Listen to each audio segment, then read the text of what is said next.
Et bonjour Hello, Thibaut, salut Aurélien, ravie ça de va? t'avoir avec nous aujourd'hui. Ça va très bien. Et Très bien, toi? Nickel. merci. Donc alors aujourd'hui, ce que j'annonçais donc à notre audience du jour, c'est que tu vas nous parler donc du break professionnel et donc cette pause de sa carrière. Bah d'abord, qu'est-ce que c'est, etc. On va voir un petit peu les contours de tout ça. Mais avant, est-ce que tu peux déjà nous dire quelques petits mots, bah, justement sur Sabago, quel type d'organisation vous êtes, qui vous accompagnez, combien de personnes vous avez d'ores et déjà accompagnées Bien d'entre sûr, vous? avec plaisir. Bonjour tout le monde. Alors, Sabago, nous, on orchestre la respiration professionnelle en entreprise auprès des salariés, mais également des particuliers. On a cofondé avec Clément, mon associé Sabago, l'année dernière. Et effectivement, on préconise donc un format idéal en solo, mais aussi en collectif, pour pouvoir vivre certaines activités et les partager. Ouais, On est au tout début de l'aventure, puisqu'on a sorti nos offres accompagnant les entreprises il y a seulement 2 mois. d'accord. Et aujourd'hui, on accompagne déjà quelques entreprises en bêta test. Mais l'année dernière, on accompagnait déjà les particuliers. À ce jour, on a accompagné une dizaine de personnes. Ah, excellent.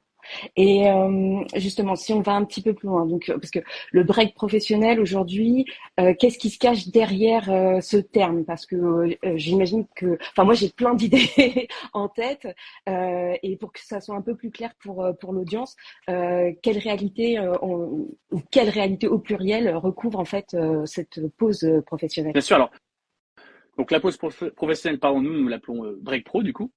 Ce qui est totalement différent des congés, que ce soit le Mm, congé parental, le congé sabbatique ou l'arrêt ouais, maladie. Ce qu'on va faire, nous, c'est qu'on va avoir une approche qui mêle l'expérience de break grâce à la pause, un temps pour respirer. On a aussi allié un aspect professionnel qui permet de développer les compétences et donc qui intègre ces expériences dans les trajectoires de carrière des salariés en entreprise. d'accord. En fait, on a le parti pris d'imposer, quelle que soit la durée du break, les objectifs à réaliser, d'inclure un triptyque. Tout simple, c'est une formation par l'expérientiel, Mm, par le vécu, qui va avoir un ancrage plus fort, notamment sur les soft skills, les compétences comportementales. Également, une activité à impact social, sociétal pour soi, pour la société, un impact positif. Et également un temps de déconnexion. Voilà. Donc, ce qui est assez différent et complémentaire des solutions qui existent aujourd'hui. dans quel type de personnes font des pauses professionnelles? Est-ce qu'il y a un profil type, on va dire, du breaker, du coup? Est-ce que tu peux nous détailler un petit peu quel est le profil, on va dire? Oui, bien sûr, avec plaisir. Alors, Aurélia, si tu veux, il y a un an ou deux, je crois, pardon, il y a une étude d'Hellowork qui est sortie qui indiquait que 81% des Français rêvent de faire un break pro. Donc, j'ai envie de te dire, à peu près tout le monde Ouais, j'en aujourd'hui. fais partie. Euh, c'est un sujet en entreprise qu'on commence effectivement à traiter, hein. Nous, j'ai envie de te dire qu'on s'est basé sur ce qu'on appelle le cycle de vie d'un salarié, c'est-à-dire à partir du moment où on intègre l'entreprise, on va vivre plusieurs étapes hein, dans sa vie, donc l'onboarding qu'on connaît tous. Après, il va y avoir un moment où on va pouvoir peut-être se démotiver, on a besoin de se rebooster si on n'a pas accès à un changement de poste, à une Mm. promotion, et évidemment, du coup, la mobilité interne. Donc, l'idée, c'est de pouvoir permettre, durant ces différents moments, de déjà prendre la bonne posture et se former avec les compétences nécessaires mais se remotiver, se rebooster. Donc c'est sur ces différents aspects qu'on va intervenir, notamment sur le désengagement, essayer d'anticiper le burn-out. En fait, le break pro, c'est quand même un temps de déconnexion Mm. et une opportunité pour chacun de vivre une expérience à impact, comme je disais, une formation par l'expérientiel. C'est l'occasion de faire un pas de côté, sortir la tête de l'entreprise, sortir de ses mails, sortir des réunions et de revenir tout rebooster. Et pour les particuliers, c'est la même chose, mais basé sur les états de la vie. Malheureusement, on fait tous face à des défis. Ça peut être un changement d'emploi d'entreprise, un licenciement, une démission, un nouveau départ, besoin d'un second Mm. souffle, besoin de reprendre confiance en soi. On parle aussi souvent de burn-out, mais il y a le bore-out, lorsqu'on s'ennuie dans son poste, le burn-out lorsqu'on est en quête de sens, qu'on a perdu, et puis même le syndrome de l'imposteur. Je vois qu'on a une question de The My My Project qui demande justement si le break pro c'est un congé Ouais, sabbatique. Alors en introduction, tu disais que non. Est-ce que typiquement tu peux nous donner un peu, enfin voilà, la différence entre les deux, comment on s'y repère en bien fait sûr. avec tous ces termes? C'est une très bonne question. D'ailleurs, Sabago peut faire penser au sabbatique. C'est un pied de nez au sabbatique. Alors, le congé sabbatique, c'est réglementaire. Hein, donc, Mm. c'est de 6 à 11 mois. c'est parfaitement orchestré en entreprise. On a le droit de le refuser suivant certaines conditions par rapport aux compétences qu'on a, au nombre de personnes en entreprise, etc. Donc, c'est plutôt quelque chose qui est subi. C'est-à-dire que lorsqu'on fait un congé sabbatique, 50% des personnes qui reviennent vont quitter l'entreprise et j'ai envie de dire presque 100% des personnes ne sont même pas réaccompagnées au retour. L'employeur est tenu de conserver le salaire mais pas le poste. Donc c'est plutôt quelque chose qui est subi par les deux parties. En général, les entreprises ont grincé un peu des dents lorsqu'on parle de congé sabbatique. Donc nous, ce qu'on va faire, c'est intervenir en amont où on va inclure et l'employeur et le salarié, RH, manager. On se met tous autour d'une table et on va discuter, on va travailler, on va co-construire le projet pour avoir une finalité de réengagement, de fidélisation et d'anticipation du désengagement. Et donc, on est sur des durées relativement plus courtes. On est sur quelques jours, quelques semaines, voire plusieurs mois. Maintenant, dans un futur peut-être pas si lointain, on pourra orchestrer des breaks pro un peu longs. On verra. Et justement, quel type de projets sont menés, enfin, quel type de projet vous avez accompagné, vous, aujourd'hui? Alors, aujourd'hui, on accompagne notamment une PME d'un peu plus de 200 salariés pour permettre aux directeurs régionaux qui communiquent assez mal, donc ça se ressent en termes d'impact sur les équipes qui sont moins performantes et puis qui le vivent pas forcément bien. Et du coup, on va leur permettre déjà de se mettre autour d'une table, de comprendre leur fonctionnement en tant qu'individu, leur personnalité, comment avoir les bonnes clés pour communiquer, que ça fonctionne entre eux. Donc ça, c'est une première chose. Donc là, on est sur la formation expérientielle. Et après, on va leur faire vivre des expériences originales et fortes pour pouvoir créer un lien entre eux, ce qui justement permet au retour d'avoir une bonne communication et plus d'efficacité parmi les équipes et surtout d'épanouissement. On accompagne également un grand groupe industriel, notamment sur des futurs managers qui devront manager leur pairs. Donc, comment est-ce qu'on fait pour déjà marquer un temps de pause pour qu'il y ait une absence par rapport à la future équipe à manager, équiper, outiller ces personnes qui ne sont pas forcément toujours accompagnées pour devenir manager, puisque c'est vrai que devenir manager, c'est pas forcément une finalité en soi comme on peut le penser en termes de promotion. C'est quelque chose qui s'apprend. Voilà. Donc du coup, ça va permettre d'avoir les bonnes postures, la confiance en soi, les outils, pour au retour être plus efficace rapidement dans la prise de poste et que ça se passe bien avec les équipes qui étaient au même niveau avant. Et est-ce que dans cette pause professionnelle, on peut, par exemple, jumper dans une autre boîte pendant 3, 4 jours ou une semaine ou 2 mois pour vivre autre chose et puis revenir dans l'entreprise? Est-ce que ça fait partie du break pro ou c'est encore autre chose? Alors, on a certaines entreprises qui proposent ces services déjà aujourd'hui. Nous, on n'est pas dans cette direction. On est en train d'y réfléchir pour pourquoi pas travailler avec eux sur ce sujet. Mais on a vraiment fait le choix de pouvoir plutôt marquer un temps de pause en dehors de l'entreprise avec aucun lien direct dans la routine d'une entreprise. Finalement, on va devoir avoir des horaires, avoir un lien hiérarchique, avoir également une posture, effectivement une routine d'entreprise. On a vraiment fait le choix de pouvoir vivre des expériences qui vont booster, développer les compétences par le fait de les vivre lorsqu'on va quitter sa zone de confort. Et quitter sa zone de confort, je parle en entreprise. On parle de plus en plus de soft skills notamment qui s'acquièrent par le fait de les vivre, par des situations qui peuvent être plus complexes ou différentes de ce qu'on a l'habitude de vivre, même si effectivement c'est très positif de se retrouver dans une autre entreprise pour apprendre d'autres manières de fonctionner, mais on reste quand même dans le même environnement, plus ou moins. Donc l'idée, c'est vraiment de quitter son environnement, vivre quelque chose de totalement nouveau, qui va augmenter la capacité d'adaptation, et puis surtout d'avoir ce temps de pause et des activités à impact. Alors, activités à impact, ça peut être du bénévolat, du mécénat de compétences, ça peut être aussi des activités à sensation forte comme apprendre à faire un baptême d'apnée avec un champion du monde, des choses qui permettent d'avoir du recul et de revenir reboosté et avec de nouvelles compétences en entreprise. Et donc ça, c'est financé par l'entreprise, oui, complètement alors, à 100% pour le collaborateur? Oui, alors sur des breaks courts, évidemment, c'est financé par l'employeur. Maintenant, on a des breaks un peu plus longs pour des personnes qui présentent des symptômes de désengagement, voire de burn-out. On sait toutes et tous que lorsque la personne va se retrouver dans la maladie, déjà pour cette personne, ça peut être très très difficile de se reconstruire pour sa vie, son entourage. Et même pour l'employeur, ça va coûter très cher parce que, bien évidemment, ces personnes, en général, on peut difficilement les remplacer par des personnes qui sont en intérim, par manque de compétences par rapport à ce poste. Et finalement, ça coûte assez cher à l'entreprise. Donc voilà. Je comprends bien. Mais C'est quoi les différentes, je dirais, thématiques que vous proposez, par exemple, Alors, chez il y en a un Sabago? paquet. Il y en a un Ouais. paquet. Aujourd'hui, on a un peu plus de 20 partenaires qui nous accompagnent. Mhm. Et puis, bon, pour la rentrée, on a prévu des nouveautés. On essaye de répondre à des besoins et des demandes différentes pour concilier à la fois les besoins de l'employeur et des salariés qui ne sont pas forcément les mêmes, Mm. en restant dans un cadre qui va être utile pour l'entreprise, mais pas que, parce qu'on accompagne aussi les particuliers, comme je l'avais dit un peu Ouais. plus tôt.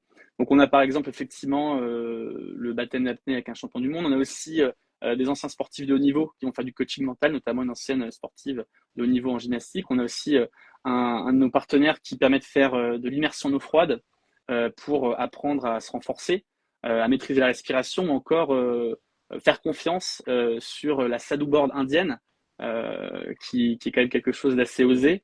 On a aussi d'autres partenaires, mais je garde le secret pour le moment. Ça marche. Et c'est vrai, donc tu disais, hein, généralement les entreprises, voilà, elles font appel à vos services pour réengager, remotiver, enfin finalement aussi essayer d'avoir un impact sur leur productivité, j'imagine, et puis sur la motivation et la fidélisation, on va dire, des collaborateurs. Est-ce que dans ce cadre-là, est-ce qu'il y a d'autres choses qui font que les organisations elles font appel à vous? Tu disais aussi qu'il y a un déséquilibre ou pas, mais entre ce que va rechercher un collaborateur dans cette coupure et puis ce que va rechercher finalement l'employeur. Bien sûr. Mais voilà, quand il s'adresse à vous, le premier point c'est engagement. Est-ce qu'il y a par exemple, je sais pas moi, la santé mentale, enfin t'en as parlé avec le burn-out santé mentale, mais est-ce qu'il y a d'autres facteurs en fait, Tout à d'autres fait. critères?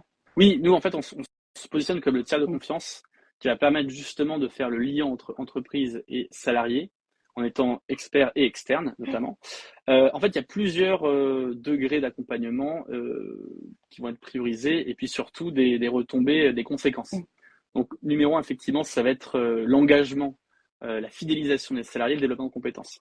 Maintenant, la résultante, c'est aussi un puissant outil d'attraction des talents, donc la marque employeur, car aujourd'hui, on parle souvent, voilà, on parlait de guerre des talents, on parle voilà, de complications pour attirer aujourd'hui les talents dans beaucoup de métiers. Et on parle de full télétravail, on parle de semaine de 4 jours. On va avoir pas mal d'outils ou de choses mises en place aujourd'hui pour attirer. En fait, justement, enfin, par rapport à ce break également, les collaborateurs, eux, est-ce que vous avez des retours des différentes expériences qu'ils ont pu faire? Généralement, c'est quel est leur ressenti un petit peu par rapport à ce type d'initiative? Oui, alors concernant les salariés, Mm, comme on a lancé nos offres il y a seulement 2 mois, là on est mm, en bêta test actuellement, donc on a quelques métriques qui arrivent, mais c'est encore tout frais, c'est encore mm. récent. Mais voilà, donc l'idée majoritairement ça va être la surprise, l'étonnement, pas mal d'excitation et le fait de vivre quelque chose assez original hors du commun. Ouais. Un sentiment de loyauté un petit peu envers l'employeur qui permet de vivre ceci, qui le finance. Mm, Donc c'est les premières métriques qu'on a. Maintenant, c'est encore un peu tôt pour les analyser parce que nous, ce qu'on fait dans notre accompagnement, c'est qu'on s'occupe d'anticiper le onboarding pour les équipes, managers, RH et mm, collaborateurs, collaboratrices, pour le ou les personnes qui sont en break pro Sabago. ouais. Et puis après, on a mis en place aussi des points de cadrage où on va pouvoir mesurer ces bénéfices sur le long terme, 3 mois, 6 mois plus tard. Justement, comme vous avez lancé votre business ça reste récent. Oui. Est-ce que vous avez justement des métriques à nous partager, des chiffres clés quand même pour faire un peu un état des lieux du phénomène, on va dire, du break pro aujourd'hui en France, en Europe ou dans le monde. Enfin, Alors, comment ça se passe? oui, il y en a pas Mm, tellement parce que c'est assez nouveau. On va dire qu'il y a quelques entreprises qui nous ont inspirés comme Orange, ouais, Accenture, Mazar, qui ont mis en place des congés de respiration, ouais, mais avec pas mal de contraintes. Pour l'un, ça va être 10 ans d'ancienneté, un projet de 6 à 9 mois, mais lié à une thématique spécifique et un mm, maintien du salaire à 70%. Donc, il va y avoir pas mal de contraintes. Mais ce qui nous inspire, c'est de se dire, on a fait le constat à tous qu'on allait travailler plus longtemps. Bon. mm, On sait aussi que la moyenne, en général, c'est aujourd'hui travailler dans 7 entreprises différentes. mm, Donc, on est amené à changer régulièrement. On sait qu'on traite beaucoup beaucoup l'onboarding, mais pas beaucoup l'offboarding, Ah. qui est aussi un vrai sujet. On sait donc du coup qu'il y a un besoin de pouvoir souffler, mais du coup, on l'orchestre pour éviter effectivement que les salariés partent lorsqu'ils sont partis dans leur tête, lorsque vous êtes désengagé, lorsque vous êtes plus dedans, c'est presque trop tard, j'ai envie de dire. Mm. Donc Sabago, c'est une proposition de solution par anticipation, même si c'est assez difficile aujourd'hui en France pour les ressources humaines d'être dans la posture d'anticipation. On est plus dans une médecine solution immédiate et pas curative plutôt que d'anticipation prévisionnelle, contrairement à d'autres marchés comme aux États-Unis ou en Angleterre. Donc, mais voilà, l'idée c'est de pouvoir aussi permettre aux RH qui sont souvent sous l'eau, qui ont beaucoup de sujets à traiter, de les aider sur l'aspect formation. Mais finalement, Sabago, c'est une solution multiple. C'est une solution de formation, c'est une solution marque employeur pour attirer les talents, c'est une solution de fidélisation des équipes, donc réduction du turnover choisi, et également de l'engagement, donc une solution pour augmenter les performances, grâce au bien-être entre autres, mais pas que. Effectivement, donc on est vraiment sur le côté préventif du désengagement. Tout à fait. C'est vrai qu'en plus, il y a toujours le chiffre qui sort tous les ans de Gallup avec voilà 6-7% de collaborateurs français engagés uniquement. Oui, tout à C'est fait. vrai que Ouais. c'est très peu, Ouais. donc ça reste un sujet pour les organisations, même si, enfin voilà, ce chiffre n'est pas nouveau, il sort un peu tous les ans, ça toujours un peu le même, et on se rend bien compte que c'est difficile apparemment d'innover quand même sur cette question-là pour engager ou réengager les collaborateurs au travail. C'est vrai que les conditions, enfin, d'amélioration de l'expérience collaborateur, c'est pas simple. Tout à fait. donc, donc voilà. Euh, Justement, voilà. Si moi j'ai envie de faire un break dans ma vie professionnelle parce que justement je suis désengagée, mais que je sais pas quoi faire. Je sais que j'ai besoin d'un moment de respiration, mais je ne sais pas comment choisir ce que je vais faire. Parce que est-ce que avec Sabago, il y a du conseil aussi un petit peu sur qu'est-ce qui serait le mieux pour le collaborateur, vu que vous faites le lien entre les deux, par exemple. Oui, merci de poser la question. Là, c'est vrai que je ne l'ai pas mentionné, mais dans notre accompagnement, on a plusieurs étapes. Premièrement, on fait l'état des lieux, un peu le diagnostic, pour justement comprendre côté entreprise et côté salarié. Alors, on peut le faire indépendamment de l'entreprise. On peut s'adresser à des particuliers qui sont salariés ou pas, peu importe. Mais c'est la même chose. C'est juste qu'il n'y aura pas les mêmes parties prenantes. Mais on arrive avec une approche conseil. On va justement analyser, faire une sorte d'audit finalement. C'est ce qui va nous permettre de conseiller ensuite la bonne approche, les bonnes activités et de mieux comprendre. C'est pour ça que c'est souvent adapté à la personne majoritairement, même si on peut envisager évidemment des moments de groupe ou collectif. D'accord. Donc tout à fait. En tant que particulier, je sonne chez vous, mais je suis voilà au chômage et je sais pas quoi faire. Voilà. Est-ce que ça reste quand même une opportunité également, je sais pas, un lien avec France Travail peut-être ou est-ce que ce lien avec France Travail il est possible ou pas? Alors, évidemment, on aimerait Ouais, beaucoup, on y pense. On sait que travailler avec les institutions, ça peut prendre beaucoup de temps. ouais, Donc, on l'envisage dans les prochaines années. En tout cas, c'est encore un peu tôt d'accord. pour le faire, mais évidemment, l'idée, c'est de pouvoir approcher France Travail pour pouvoir permettre justement des parcours adaptés aux personnes qui sont au chômage, afin de développer les bonnes compétences, prendre la bonne posture, reprendre confiance en soi. Tous ces sujets qui sont effectivement plutôt difficiles à traiter. Comme on a un réseau de partenaires, de coachs, d'experts qui nous accompagnent, on a évidemment les personnes les plus adaptées. Une fois qu'on a bien compris, échangé avec la personne, qu'on a créé un lien de confiance pour proposer la solution en fonction évidemment aussi des budgets de Ouais, chacun. Parce que évidemment, ça va dépendre aussi des objectifs, mais du budget. ouais, ça, ça compte. Bah oui, bien sûr, tout à fait. J'avais une question aussi en tête par rapport à l'âge en fait des breakers. J'imagine aussi que pour le moment, vous touchez beaucoup plus, par exemple, les personnes en milieu de carrière ou enfin qui sont très avancées dans leur carrière. J'imagine que les profils juniors sont peut-être mis de côté pour l'instant par les employeurs, par exemple, c'est pas les profils qui repèrent immédiatement dans l'organisation ou je me trompe complètement. Alors, c'est une très bonne remarque. Pour tout te dire, pour être franc, on n'a pas assez de recul. Mm. Aujourd'hui, vu qu'on est vraiment en accompagnement bêta-test au niveau entreprise, je préfère pas te dire, te donner une réponse parce que j'ai pas assez de Mm. recul. Après, dans nos recherches, puisqu'on travaille le sujet depuis un peu plus de 2 ans, on s'est aperçu plusieurs choses, plusieurs constats. Le premier, c'est la première fois qu'on travaille avec jusqu'à 4 générations différentes, des baby boomers à la Gen Z. Donc, c'est des personnes qui ont un lien avec le travail, un lien avec la hiérarchie qui est différent, des levées de motivation différentes. À manager, c'est pas la même chose. Donc ça, c'est la première chose.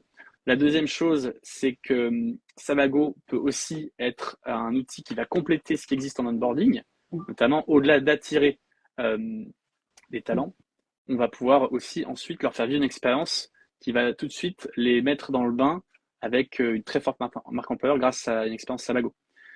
Aujourd'hui, nos bêta-testeurs, on va être sur, oui, effectivement, plutôt des personnes en milieu de carrière, etc. Mais on sait qu'effectivement, l'entreprise qui veut aussi miser sur ses salariés qui veulent justement, qui viennent d'arriver et qui ont un potentiel en tant que plan de carrière, donc les entreprises qui mettent en place ça, c'est pas toutes les entreprises qui le font déjà, et ben évidemment que Sabago est un gros levier. Bah, écoute Thibaut, merci beaucoup pour les 5 dernières minutes là qui nous restent pour ce live. Je voudrais enfin justement savoir quelles sont vos prochaines actus chez Sabago. Est-ce que c'est à la rentrée ou cet été et comment on fait pour vous contacter si d'aventure on est intéressé pour mettre en place la solution. Oui, avec plaisir. Bah, déjà, merci pour m'avoir donné la parole aujourd'hui. Donc oui, il y a plusieurs choses. La première, c'est qu'on prépare des offres ultra packagées à la rentrée, clés en main, hyper faciles, réalisables, exécutables. Donc, ce qui va être beaucoup plus simple à mettre en place pour les entreprises et évidemment les particuliers. Pardon.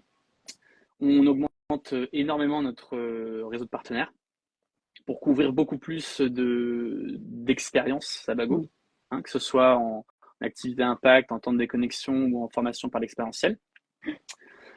Après, en vision long terme, notre ambition, ça va être de créer un outil logiciel, une solution dite SaaS, premier outil d'anticipation pour permettre justement de manière automatique, enfin d'automatiser finalement des breaks de telle durée pour tels objectifs en entreprise et donc d'avoir des bénéfices sur l'épanouissement des salariés, l'efficacité pour l'entreprise beaucoup plus fort et diffusé un peu partout. Excellent. Ben, je vois Voilà. que vous avez un programme bien chargé. Ouais, c'est vrai. Donc, bah, moi, je vais vous souhaiter un bel été et puis une belle rentrée avec tous vos projets. Et puis, bah, merci à tous de nous avoir suivis. Si vous avez des questions, surtout, n'hésitez pas à contacter Thibaut et Sabago. Ils vous répondront sans souci. Et puis, bah, nous, on se retrouve bah, très bientôt pour un prochain live. Voilà. Merci beaucoup, À très Aurélien. Merci bientôt. à toutes et à tous. Au revoir. À bientôt.